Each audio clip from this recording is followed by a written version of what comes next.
What's up, shitheads? It's Ryan and Travis back with another episode of Dudes Talking Shit. This is the MMA show, episode number 5. Yeah. 5. Cool. Travis, take it away. Awesome. So really excited today. We're at Titans MMA at this crazy facility where so many great fighters have trained. And we're sitting with the head coach and owner, Mr. Peter Martell. So Peter is the head coach and owner of Titans, as I said, along with training top-level athletes. He's been involved in the regional MMA scene, helping grow and develop young fighters. Peter, thanks so much. Thanks for coming on. My pleasure. Thanks for having me. Excellent. So we kind of had some questions prepared for you, and would love to get your feedback and, first of all, know a little more about you. So we wanted to know, what was the beginning of your martial arts experience, and how did you get involved with martial arts, and what style did you start with? You've been doing this for a long while, right? Yeah, a long time. 25 years or something? Yeah, longer than that now. Holy. So, how do you get into it back then, into the early 90s, when it wasn't so publicized at the time? Well, to be honest, I had a brother, David, who was into Taekwondo and boxing, and he was older than me, so he was always, someone I looked up to as being a tough guy. And but I think what really sparked it, like for most people, was probably seeing the very first UFC, seeing Royce Gracie dominate much bigger, and people who looked like they were going to kill him. Yeah. And he did very, very well. So my introduction to martial arts was more like not necessarily Brazilian Jiu-Jitsu, but MMA style Brazilian Jiu-Jitsu. Really? Yeah. So that it wasn't traditional.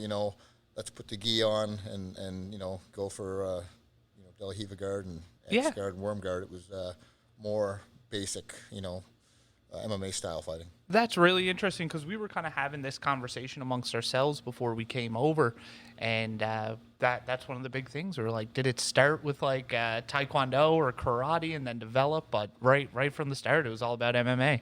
Absolutely, yeah. And I mean, I started trying to emulate what I saw from the fights from Royce Gracie and from other fighters there, and eventually started traveling to New York to train with Renzo Gracie and to Brazil. Wow. And then beyond there on to Thailand and things like that. But originally it was, just me and a couple of guys training on our own, like a lot of people start, and then we started getting a group together and started doing challenge matches, and people could come in and fight. And, it was basically kind of like the Gracie Challenge without the money.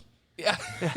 you were really at the golden age of all of it, man. Like that's so insane. And so where did you go to for that initial instruction? Like, was it really just self-taught? And Absolutely. It was just self-taught, just watching things that they were doing and trying to figure it out. I always tell the guys, like, I've got, luckily, I guess, I've got black belts who can ask me questions, and, generally I have an answer. Yeah. It may not be the best answer, but I have an answer. They haven't stumped me yet. But I recall lying in bed for 2 or 3 weeks thinking, what do I do there? Just trying to figure it out. So there was no YouTube. Yeah. And I mean, you don't get the best stuff on YouTube sometimes, but you can find some nuggets, some gold there. But there was no one, I didn't have an instructor that, I could go to every day and ask questions to. So it was a slow learning curve, I guess.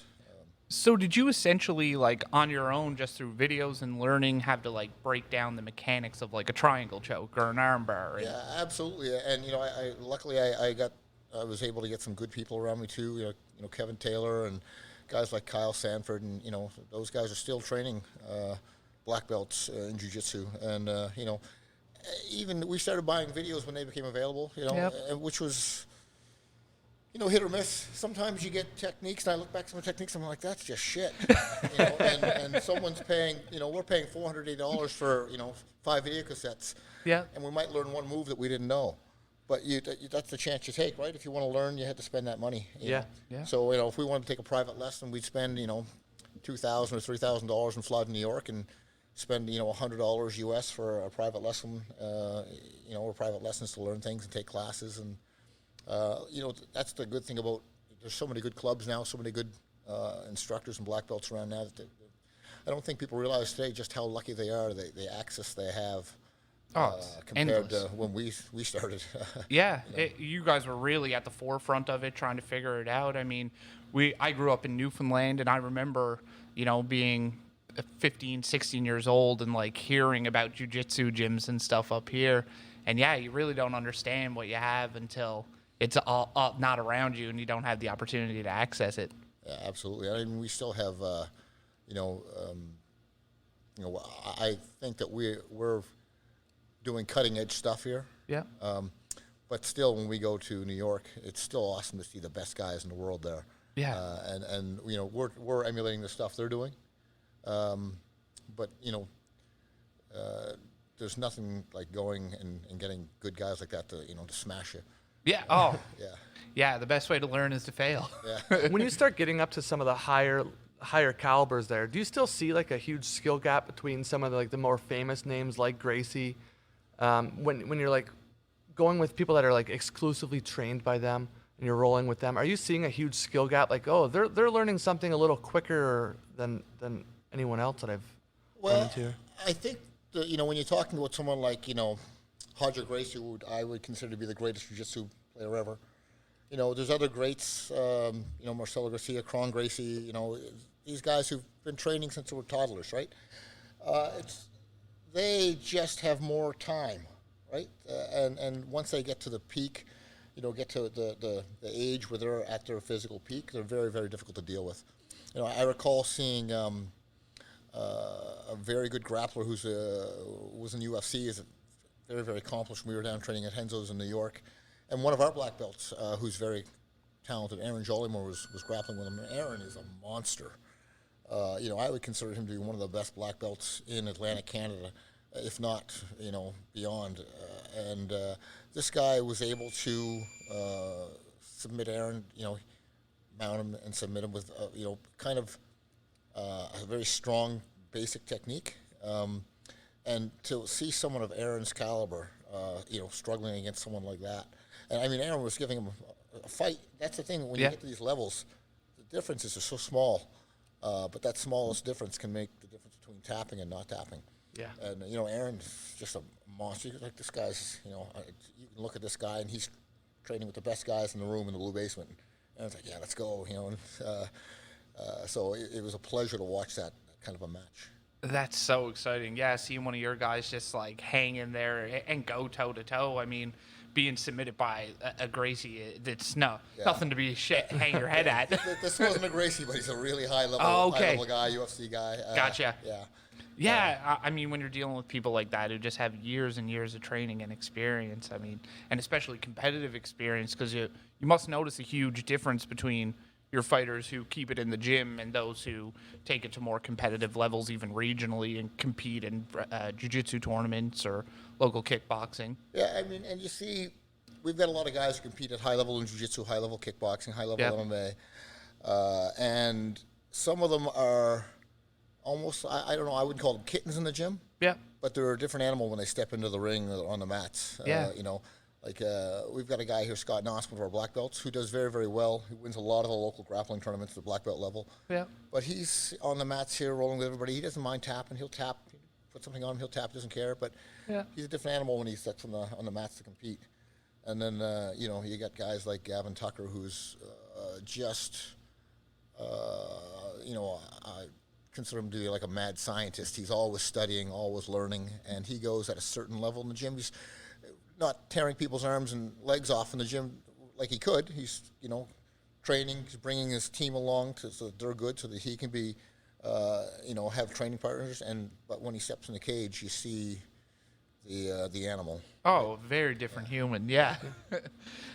So I guess kind of after you laid the foundations for your martial arts experience, once you started training more, like, what was the foundation of Titans? How did you start Titans? And, like, who were the core people around you when it began? Well, I started training with a couple of friends, Vern Brown and Steve Sullivan. And there was just the three of us training, and we started bringing some friends in. And we basically knew nothing. Yeah. We know a few basic things, and it was enough to win all these challenge matches. So when I look at what I know now compared to what I know then, I would be like, trying to start a fire with a flint rock, and compared to having a blowtorch today. Yeah. It was incredible. And the thing is, when you look at how many people on this journey, how hard it is, how many people start and fall off. Lives catch up to people. They get relationships, they get children, they get jobs, or they just, sometimes you get left behind. So, like, for instance, Vern and Steve stopped training while they were still white belts. Okay. I hooked up with Kevin around that same time, Kevin Taylor, Yeah. Kyle Sanford, some other guys, and those guys they kept with it. They're both black belts now. Like, Kevin's a third-degree black belt. Yeah. He'll get his fourth stripe in April.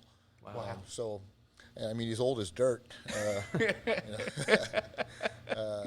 But he's still in here teaching every day, and so it's. And when I look at the number of students we've had thousands of students. Yeah.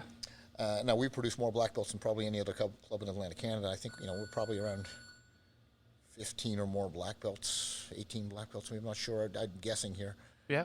But if we probably had 5,000 students, Right. so how many out of what's the percentage? Oh, it's so For small. black belt, yeah. Big time. Yeah, that's one thing that I've always found interesting about jiu-jitsu in comparison to more traditional martial arts, or not more traditional. Jiu-jitsu is pretty much as traditional as you can get. Yeah. But like taekwondo, karate, kung fu, that kind of stuff, it feels like black belts get handed out in those martial arts at a much more frequent level. Like, kind of taekwondo black belts, like taekwondo's my background.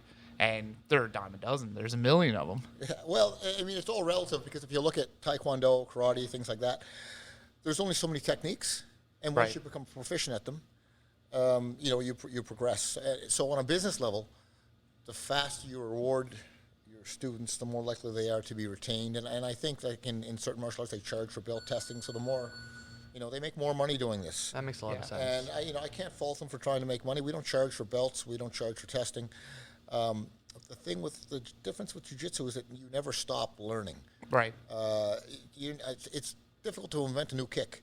There's little variations, but the intricacies come with footwork, with timing, and with setups and things like that. And that's where the next level is in striking and those things. Everybody knows the same punch, the same kick. Right. It's your cognitive setups that trick your opponent, the same looks, the footwork, your timing, things like that make the difference. It's the next level. And I almost feel like that is something that fighters achieve after they become black belts and, perhaps in taekwondo or That's right. karate or things like that. And certainly in boxing, you'll see some people that can achieve that, and they go to high levels. And certainly, again, in UFC. Whereas jiu-jitsu, you can be a black belt. I mean, I've been training in jiu-jitsu I've been a black belt since 2007. Yeah. I still learn things every single day. Yeah.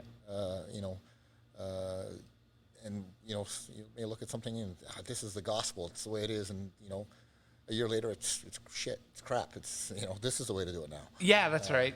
And if you don't, go on with that, if you don't keep studying, you get left behind.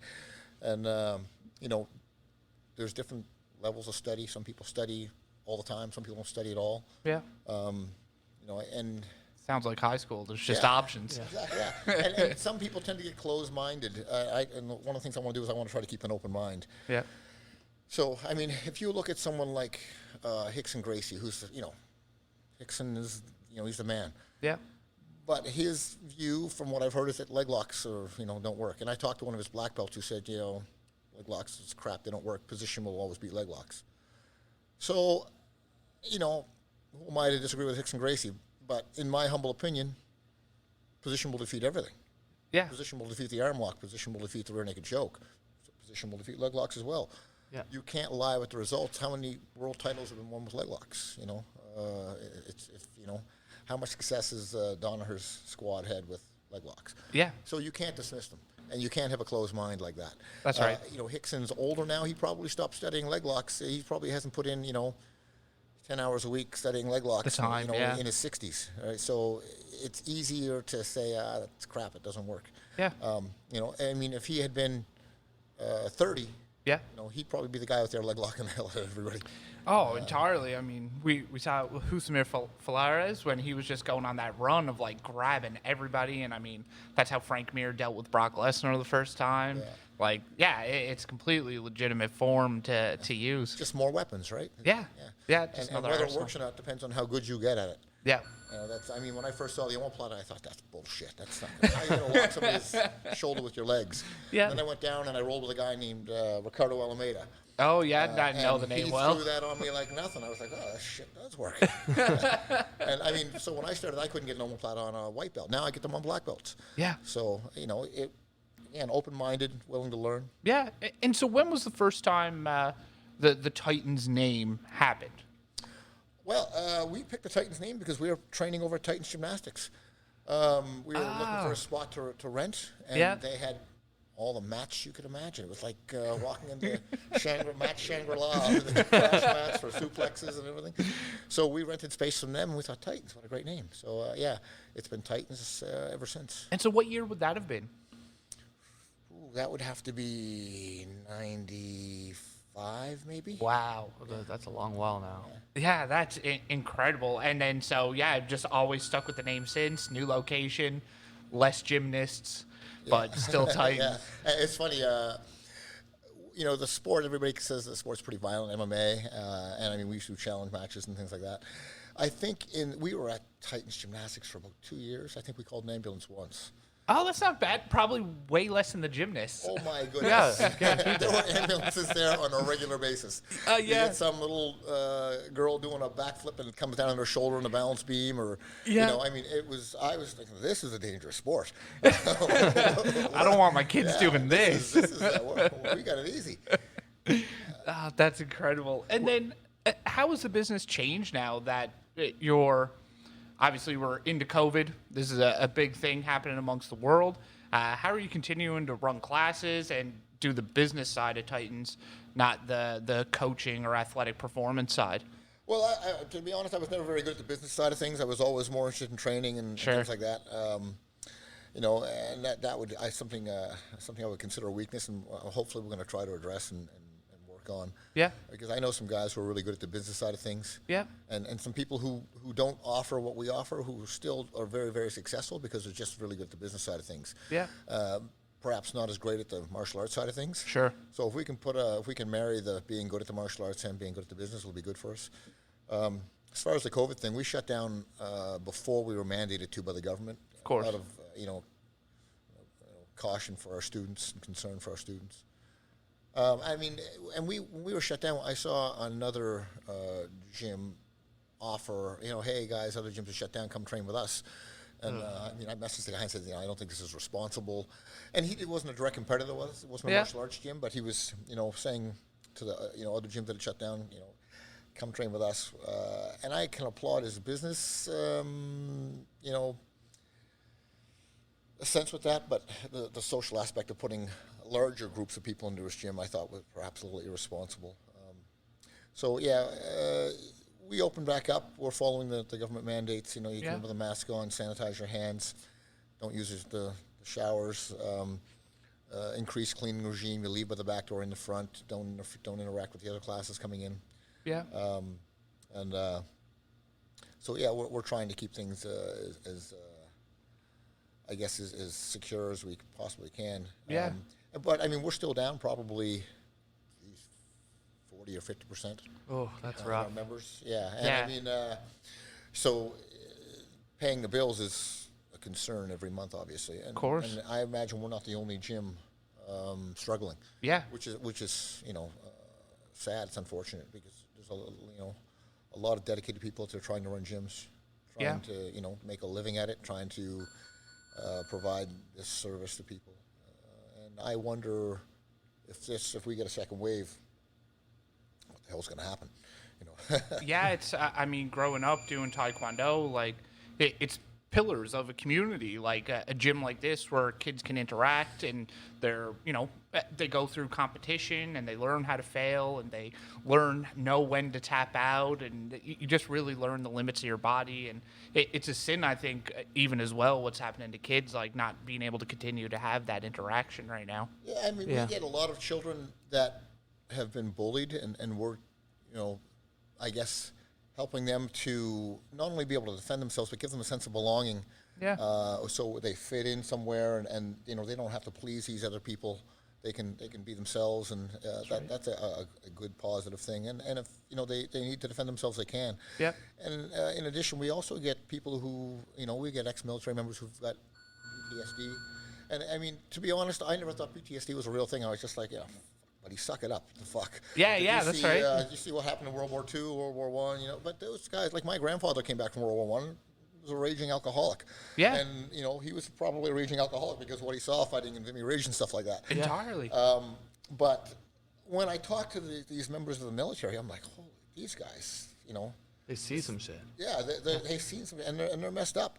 And dealing with them here, we deal with them kind of, you know, individually, one-on-one, depending on their needs. And it's gratifying to see them make progress and to get a level of comfort here. You know, so, you know, and that's the good thing about this gym is some people are here to get fit, some people are here to learn to fight. Some people are here because, you know, it's a sense of family and community. Yeah. We've got some great members here, sometimes whole families that train here. And, I mean, they become good friends, and you know, we wouldn't trade that for anything. No. Can we get you a little bit closer to the mic there, Peter? Sure. Yeah. Perfect. How's that? Yeah, that's excellent. Yeah, did you have something? I feel like I cut you off there earlier. No, I did have a question. So when it comes to training anyone, is there an apple that you'd want to pick out of a tree? Like, do you want someone that's younger? Like when we came in, you had a young guy and maybe his father here. That's right. Do you want someone that has a little bit of experience, kind of has the foundation, or do you want someone that's completely moldable? Is it better to start training as a child, or maybe even to your teens? Or? Well, that depends on what your goals are. I've got some young guys that I train. Both have fights coming up. One is Takari Howe, who's he's a little kid. He's amazing. He's won every grappling tournament you can throw a stick at. He's got 20 some odd boxing fights. Wow. How old is he? Boxing fights. 11. Jeez, that's real young, yeah. And, you know, he's just a monster. Yeah. And I've got Julian Wilson, who started out doing jiu-jitsu and boxing with me, and he won all kinds of grappling tournaments. There's a picture on the wall of him where he won his division. He won the open class. He's got the belt. And then he switched over to boxing. Now he's like 16-2 or 17-1, something like that. And he's got a fight coming up. And he's 14. So these guys are, you know, they can go probably pretty far, right? But as far as cherry picking, like I used to have a guy that trained here, Bunny. I'm not going to mention Bunny's last name. Yeah. Bunny's very violent. I love Bunny. But Bunny always used to say to me, Jesus, Peter, I wish a young Manny Pacquiao had come in the door so I could train him and, you know, I'd be set for a lifetime. I'm not looking for Manny Pacquiao. I want people to come in here and train. You know, sometimes you come across that. I mean, we've had 4, 5, 6 guys that have come in Nova Scotia and gone to like UFC, Bellator, things like that, or done very well in high-level jiu-jitsu, things like that. That's rare. Yeah. You're not going to make a living from those guys. And, you know, I'm not looking to make a living from those guys. Those guys have to put so much of their own work into this to get that far. Yeah. We just want everyday people, Yeah. you know, and go as far as you can. So it's not like I'm going to look at you and go, oh, you're not going to be a champion. I don't have any time for you. Yeah, All yeah, the that's time right. in the world for everybody. We want to have a family. And if we can help you go far and you want to go far, then that's available as well. Gotcha. If you just want to get fit, Yeah. you know, learn self-defense, get some confidence, that's as much as we need. Yeah. I think that leads in perfectly. You had another question there. Yeah, about the so path. one Yeah. thing we've had this discussion before. When it comes to just about any large sport around the world, with the exception of MMA, there's like a perfect system. Like if I want my son to play in the NHL, I can write down a list of every step that you need to do to get there, from the first time you lace up your skates until the point that you're taking a face-off in the NHL. It doesn't seem like there is that same cut and dry system in the world of MMA. If you want to be in the UFC or in Bellator or whichever, like what do you do? Because when you're so young, you don't really have time to start learning in 5 different martial arts forms. And Well, again, it depends on how much you want to put into it, because there is a formula. For instance, Takari Howe is a good example. Yeah. Takari is the provincial judo champion. He's a provincial jiu-jitsu champion. He's a provincial wrestling champion. Wow. He's got 20-some boxing fights. You know, he trains kickboxing. There's your formula. He's the package. Yeah. And that is because his father puts time into him. You know, his parents take him to the practices, take him to the classes, spend money on him. And so, you know, if you want to be a champion, that's the formula. He may get to be a champion. If you don't do that, you'll never get to be a champion. I'd say the odds are one of the million. You're probably close to that, even if you do that. Yeah, that's right. You know, so if you look at someone like Gavin Tucker, who's currently, you know, had his last performance of the night, someone who studies all the time, trains religiously. You know, his diet is, you know, you can only dream of eating the way he does, and he just does it naturally. It's not like he's, you know, I'm sure he suffers a bit, but Yeah. it's something he's used to. So most people aren't willing to put that level of dedication and work in. Like, he comes in, sometimes he'll come in and I can look at him and I can tell he's sore as hell. He's, you know, hunched over, limping a little bit. Yeah. But, you know, a few hours later, there he is, back at it, hammering away. Yeah.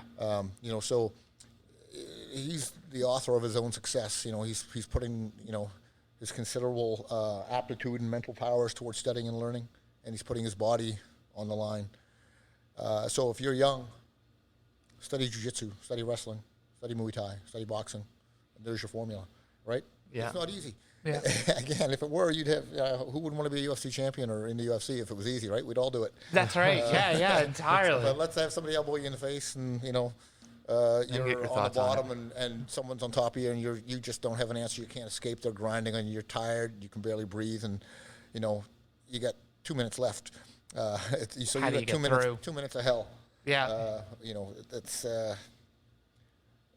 so it's all relative, right? I mean, for the people involved in that, you have to kind of enjoy that. That's your challenge, and you have to meet that. If you hate it, then you're probably one of those guys who, again, out of the thousands who starts training and just eventually peters off. Yeah. But again, most people don't have to do that. You don't have to train to be an MMA fighter or an MMA champion. It's a special breed. Yeah. You know, they say rocket scientists are 1 in a million. I think the actual number is 1 in 2 million. Yeah. But I guess from the stats, they're no smarter than the average person. They just put the time in. That's right. So it's kind of changing a little bit. Like, you've got to put the time in, you've got to put the effort in, but you have to have a certain intelligence. You have to have a certain physicality. Like, you have to have certain physical gifts. Yeah. To make it. Yep. You know, I mean, you can probably go in and be competitive, but to be the champion, you need everything to fall in place. We're not looking for that. We're looking for the average person. We've got 100 members, 150 members. You know, 5 or 10 want to train and fight professionally. Right. Right. So the rest of them are here to train, learn. You know, they don't want to come in here and get punched in the face over and over again. They would just want to learn how to be fit and defend themselves. And that's really what a gym survives on. Yeah, entirely. The recreation side of it and community. Have you found, though, as you're working with someone like Gavin, who's obviously reached essentially the highest level you can climb in this sport, have you learned anything new about coaching, working with Gavin, that you've started to trickle into the recreation side of your business? Oh, I learn things from him all the time. The guy studies all the time. Yeah. He's if I don't have the time to put into studying that he does. This is what he does. So he's learning all the time. Right. So yeah, I mean, I learn. You know, he's always bringing in new stuff, or he'll travel to TriStar or wherever and bring stuff back. Hey, say, you know, Faraz showed me this, or, you know, I learned this from this guy, and, you know, this in Holland, and, you know, so we're always, you know, always learning things. Yeah, so that's the thing is, you can learn something from, you know, I'll sometimes roll on the mat with a white belt, and he'll do something that I've never seen before. I'm like, well, who showed you that? He goes, oh, I don't know, no one showed it to me. I just did it. I'm like, really? And so, you know, just like a natural movement reaction, right? Yeah. And so, I mean, that's the laboratory that the gym is. You develop things. It's not like someone's got the answers to everything, right? This stuff is being developed by people. Yeah. Sometimes it's being developed by very smart people, very experienced people, and sometimes some things come up from people who, you know, stumble on something. Yeah. And I think you were wondering about this earlier. So when you're, do you still casually like watch UFC events, I guess, and kickboxing and Bellator? Is that still something that's in your repertoire of TV? I don't casually. I study them. So That's what I was exactly what I was wondering. Can you sit there with your buds, have a couple beers, and watch a fight night on a Saturday night and enjoy it as a fan? Or are you critiquing, learning, studying, and maybe even taking notes? It's unfortunate that that's what I'm doing. I'm watching to see what works, what doesn't work, what mistakes he made, if he could do something better. And you know, if I disagree with something and it works, I'm like, why? Well, so you have to be ready to learn, right? These guys, again, some of them are seeing things that, you know, and that's how you get better. So sometimes you'll watch the fights, you know, with no sound. Sometimes I'll watch a fight and I'll cover their body so I can watch their feet.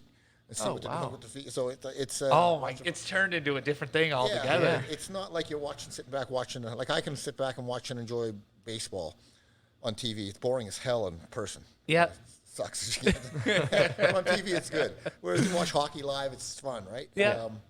But the fights have become something like, what can I learn?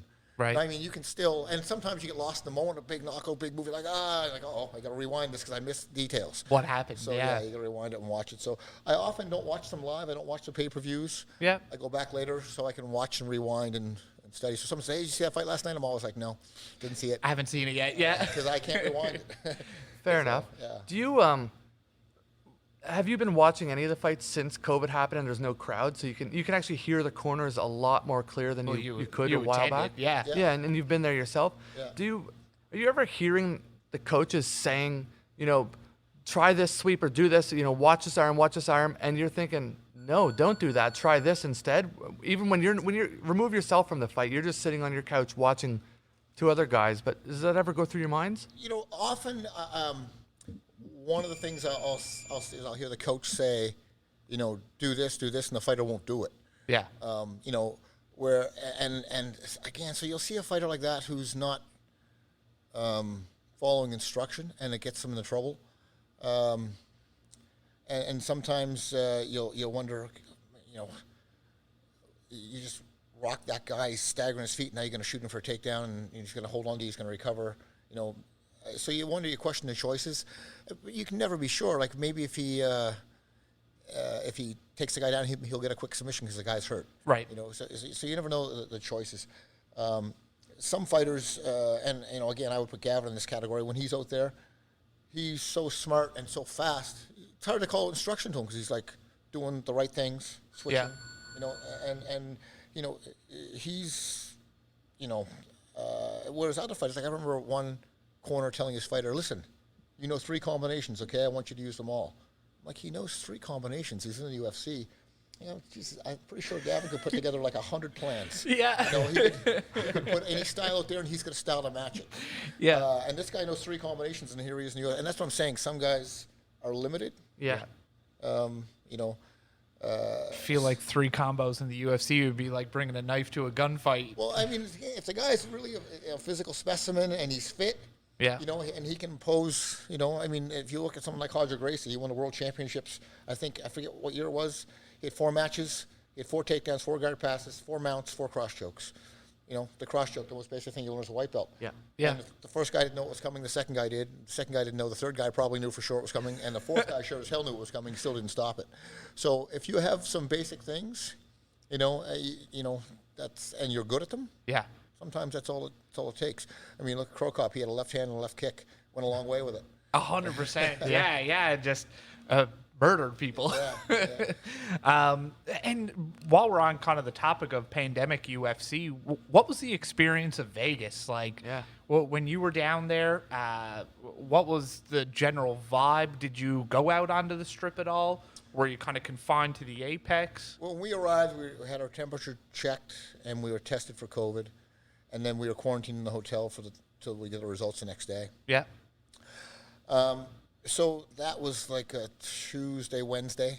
The fight was on Saturday. We didn't really go anywhere because we didn't want to go catch it. We knew Yeah. You didn't want to risk we were gonna anything. Get tested again on Friday. Yeah. So, I mean, the odds were probably slim, but, I mean, if we were to go pick it up and suddenly Gavin couldn't fight because we were out, so we didn't go anywhere. Then Yeah. we went to the mall. That was it. Wearing masks and hand sanitizing all the time. Yeah. Other than that, we just stayed in the hotel.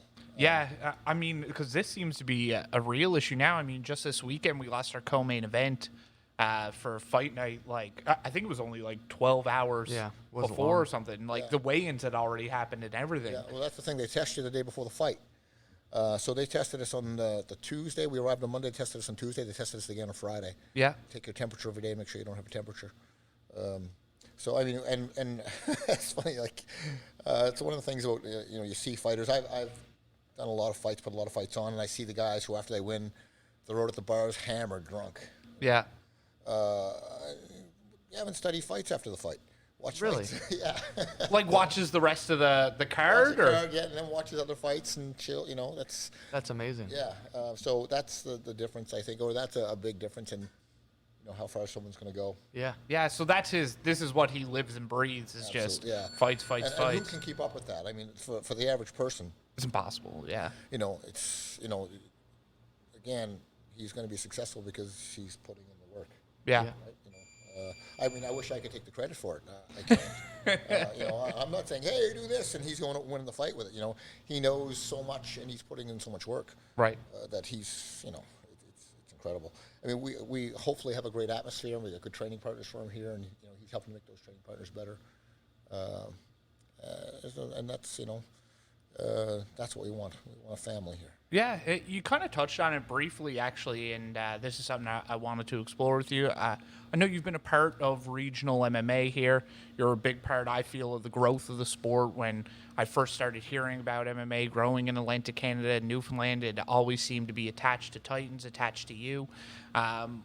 What do you think the future is of regional competition right now while we're in this pandemic? And is this going to hamper some success for regional fighters who are still just learning to compete? Yeah, unfortunately, it's at a standstill right now. Yeah. I know we had been 2 weeks out from putting on a fight when the pandemic came and things got shut down. We'd already paid our sanctioning and everything, so I'm hoping we're next in line for the queue when they say, okay, we're opening back up. But as far as I know from the Combat Sports Authority, Mickey McDonald and Hubert Earl, there shouldn't be any fights in 2020. Wow. Nova Scotia Boxing has said that we can put on fights. With the social distancing rule, I figured that we'd probably need about 18,000 square feet to get 300 people.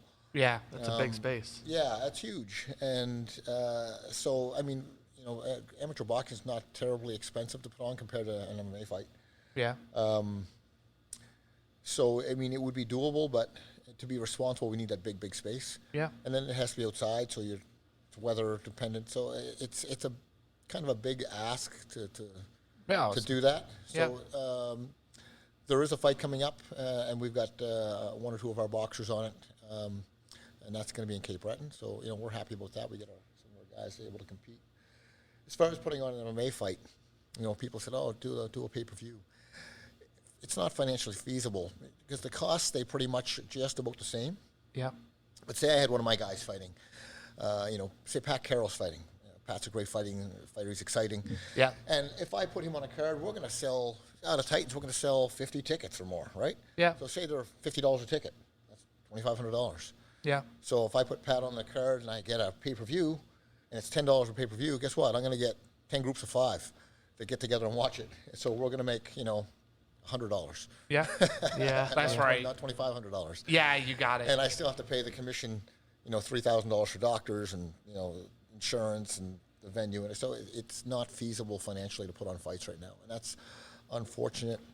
I mean, whenever we put on a fight, we risk losing our shirts anyway. You never know. You put out, $40,000 or $50,000, or depending on who it is, $80,000. Yeah. And that's out of your pocket. It's been out of my pocket, and I got to wait and hope the money comes back. Yeah. Yeah, that's right. Sometimes it doesn't. Yeah. So the unfortunate thing is that the athletes that are training and getting better and better don't have anywhere to showcase their talents and move forward. Right. So, who's going to be the first one to fight back on? Quebec maybe, probably not Ontario. But if they do, they got to go out there and fight. They got to come back, quarantine for 2 weeks, and Yeah. you lose a lot of money when you're gone for a week and come back and quarantine for 2 weeks. Entirely, yeah. And not to mention you go a little stir crazy, and it's. Well, you had to go through it. Yeah. Yeah. It's not fun. Quarantine sucks. It really does. Yeah. I was talking to my kids from, they're sitting in the car. I'm at the end of the driveway talking to them from, 6 feet away. You can't touch them, can't hug them. Yeah, that's a big sacrifice. That's terrible. Yeah, it's not fun. This, coronavirus thing is just, it's not great. I mean, obviously it's not great, but it's really on a lot of levels caused, headaches. There's so many small businesses that are struggling, and I don't think we've seen the worst of it yet. I think, if we get a second wave, we're going to see a lot of fails, a lot of businesses fail. Yeah. And, I mean, pray to God it doesn't happen. Hopefully we'll dodge the bullet, but it's not looking good. Yeah, it's a scary time going into COVID. I mean, myself and Johnny and our, obviously outside of this, we work in the car industry. And even for us, I mean, it's been a massive change. And It's very, very strange right Yeah. now, indeed. I heard the car industry did well. Everybody took their COVID money and bought cars. It worked I out for reaped a the while. rewards of that. That was incredible. Actually, on that note, being in the car industry, I write off some ridiculous crap for taxes. Can you write off as a business expense ordering a pay-per-view? Geez, I don't know. You'd think you probably can because it would be considered study. 100%. I've never done that, but I'm going to start now. Trying to Yeah, save you that's $70 a month learning. here. Well, we can save the tax off the $70. So Yes, that's That's right. Yeah, you're not getting the full $70. If we make profit, then we might be able to take, I'm going to talk to my accountant. And I guess to finish up, we'll let you get back to your day. I know you probably got a lot of stuff on the go. Right now in your gym, you kind of discussed those young prospects recently. Of course, Gavin has moved on to the UFC, and you're coaching in that light. Is there new people that you're excited about that we're going to maybe see out of Titans MMA in the near future, whether they compete in Bellator or UFC? I know Pat Carroll's starting to develop a bit of his name for himself. He just had a rough last fight, but... Yeah, I mean, there's always great people that come along, and again, like I said, sometimes they have all the potential in the world, Yeah. and they don't end up going to where you think they're going to go, for whatever reason. So there's a whole crew of really good guys, particularly in Gavin's camp, that are very promising. And I mean, we've got some other guys like for instance, Aaron Jolly, the black belt I told you about. Yeah. He fought a little bit in MMA. I think he's 4-0. Yeah. Four Yeah. submissions. Fantastic black belt. Doesn't really train much, but he's a wrecking machine. So if he were to put in, quit his job and train MMA full time, strength and conditioning and study, who knows how far he could go. Yeah. But that's just not his lot in life. He's got to work. He's got, so there's a lot of people, and again, same thing in every sport. Yeah. Look at some guy going, man, why isn't he in the NFL? Yeah, that's right. And just the way things go. Sometimes I look at Matt and Nick Serra. Matt Serra was UFC champion. Yeah. He was a world brown belt champion in Brazilian Jiu-Jitsu. And his brother Nick was every bit as talented, but he had injuries. Right. They trained together. They both became the UFC champions. I think Nick tore his knee. Matt won the world championships. Right. Came back. I think Matt tore his other knee or did something. Nick tore his knee or something like that. Matt went on to the UFC. Yeah. So just things like that happen, right? Life. Life will throw you curveballs. Yeah, exactly. It'll happen. Yeah, derail the careers of some guys for sure. Awesome. Do you have anything I else? do. I have one okay, question for you. Let This is you a go. fun question. It's been a battle that's been on the internet for a while. You may have heard it. But as a guy with a different mind for fighting and an eye for styles and what can make a fight, there's been a battle on the internet, okay? A grizzly bear versus a silverback gorilla. Who can win that fight? Because the grizzly bear is like a Derek Lewis, so he just got to hit you once, but he can't do much else. And then you've got like a Frank Mir, who's technical as all hell. He can grab you and twist you. That's the gorilla. So who wins in this kind of fight? Okay, I'm going to qualify this. First of all, All right. having never fought either, this is going to be speculative. I think they're the same size, I'm going to assume. Yeah. Wow. I've got to think that... Actually, no. The grizzly bear would have a bit of a size advantage. Yeah. We think the gorilla's probably like 450 pounds. A gorilla? I think they're a lot more than that. I don't know how much a They're gorilla like weighs. 500. I thought they were a lot And then more. the grizzly's probably like 800-900 pounds. Yeah, so I'm going okay. to have to go with the grizzly bear. You think so? 'Cause Yeah, I they mean, just rely on that one swipe, right? Well, I mean, have you ever seen the results of a grizzly attack? I mean, I've seen guys whose like half their heads are gone. Yeah. Which is pretty, I don't know. Yeah, I've got to go with the grizzly bear, I think. Yeah, I was originally on Team Gorilla, but after having more conversations about it, like the consensus really is the grizzly bear. I mean, it just They can has just more take weapons. everything. Again, Yeah, and just I think that the grizzly bear is a carnivore. yeah, Yeah. He's going to be used to battling and fighting, and that's right. don't get me wrong. I've seen some silverback gorillas do some pretty scary things too, but for the most part, they don't. I think they're eating bananas. That's pretty much it. Well, geez, I guess that settles it. That's it. right. Bear for the win. 3 for 3. Let's go. All right. Pat Carroll's nickname is Bear. I'd go with him any day. Okay. It's a good answer. Awesome. That's it. Do You you know, do you have anything you want to shout out, like the gym or any personal Instagrams or the gym websites where we can find you? Yeah, well, Yeah, you look up Titans Martial Arts or Titans MMA. We're located in Bears Lake in Halifax. Great kids program, great jiu-jitsu program, great MMA program, boxing, Muay Thai. We've got some great instructors. Anthony Maskeen, Gavin is teaching the advanced MMA course. Kevin teaches jiu-jitsu. We've got some great guys like Craig Ferguson teaching the kids program. And I know I'm leaving some great people out, and I apologize, but it's a nice, healthy, friendly atmosphere. You can feel comfortable training here. And I have so many people say, "Oh, I was a little timid to go there. I thought, someone's going to beat me up." That doesn't happen. Everybody here is friendly. You can train as gently or as violently as you want, but no one's going to force it on you. You can train here every day for years and never leave with a black eye. However, you want to go in the advanced MMA class, it might be a different story. Yeah.